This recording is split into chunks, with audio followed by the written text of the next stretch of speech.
This court ordered scrutiny of the forms from the 41 polling stations outlined in the affidavit of Celestine Opio to ascertain the allegation of interference. And this is our finding. 1, there were no significant differences captured between the Forms 34A uploaded on the public portal and the physical Forms 34A delivered to bombers that would have affected the overall outcome of the presidential election.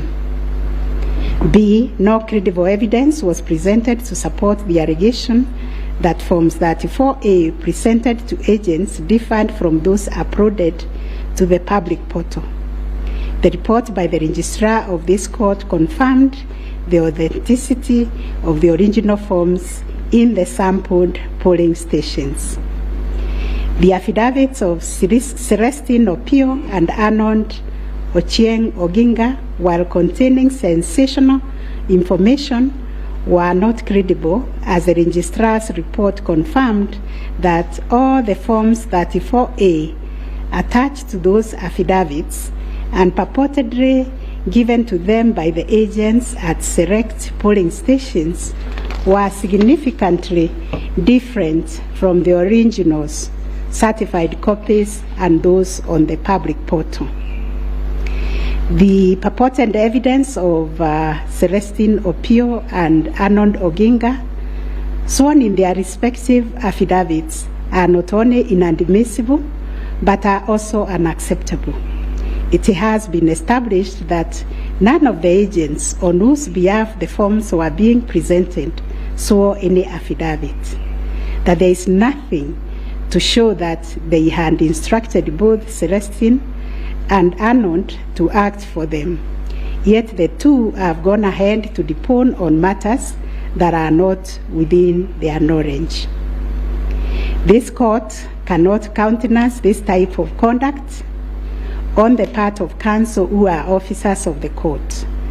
Though it is elementary learning, it bears repeating that affidavits filed in court must deal only with facts which an opponent can prove of his own knowledge, and as a general rule, counsel are not permitted to swear affidavits on behalf of their clients in contentious matters like the one before us, because they run the risk of unknowingly swearing to falsehood and may also be liable to cross-examination to prove the matters deponed.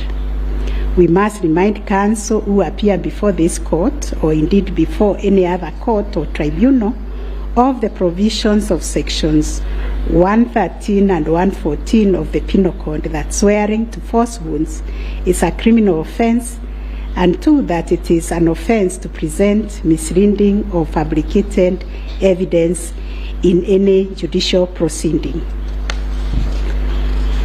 Section 114 of the Penal Code states, and I quote, "Any person who swears falsely or makes a false affirmation or declaration before any person authorized to administer an oath or a declaration upon a matter of public concern, and at such circumstances that the false swearing or declaration, if committed in a judicial proceeding, would have amounted to perjury, is guilty of a misdemeanor."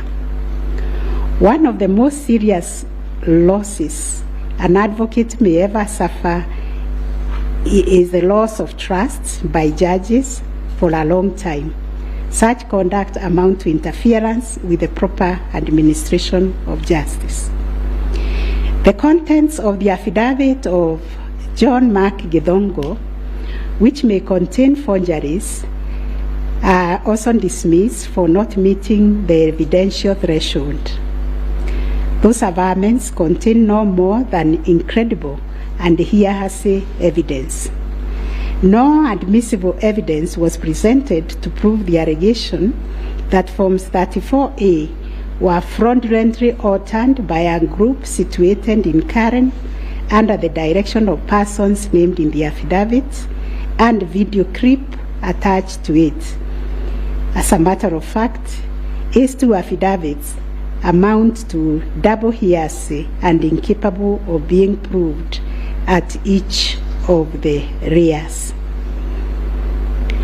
We turn to Form 34A for Camargo Primary School, which was sensationally presented by Madam Judy Soweto, advocate, to show that one Jose Camargo accessed the RTS and interfered with the result contained therein. This also turned out to be no more than hot air, and we were taken on a wild goose chase that yielded nothing of probative value. The KIMS kit relating to Songonyo Primary School, which bore the same serial number with another, was admitted by IMBC as an inadvertent manufacturer's error.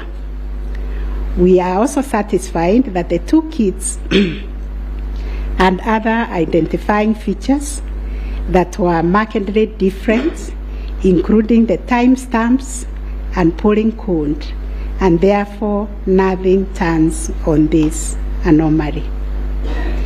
Therefore, to the question whether there was a difference between Forms 34A uploaded on the IBC public portal and those received at the National Tallying Center and those issued to the candidates' agents at the polling station, we have found none.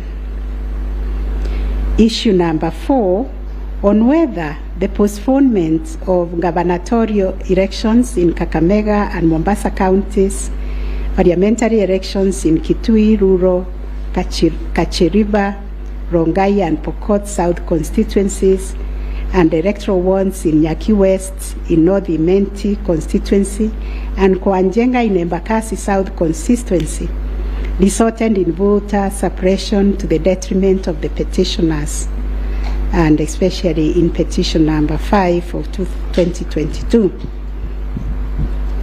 It is common knowledge that IBC postponed elections for various seats during the general elections of 9th August 2022 due to mix-up of ballot papers in the above-named electoral units.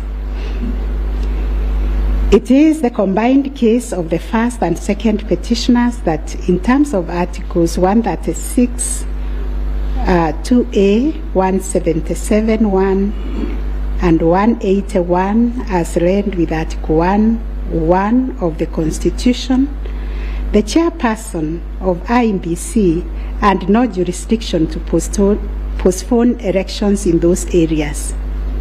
That Section 55B of the Elections Act is inconsistent with the Constitution and therefore void to the extent that it purports to donate to IBC power to postpone elections in the constituency, county, or ward, contrary to the Constitution, and the postponement undermined the conduct of free, fair, credible elections by depriving the voters an opportunity to vote for all the candidates on the dates stipulated by the Constitution.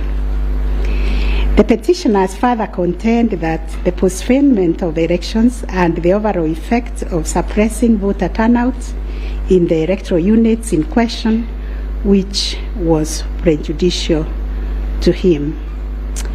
Both the first and third petitioners also believe that elections were deliberately postponed in Kakamega and Mombasa counties.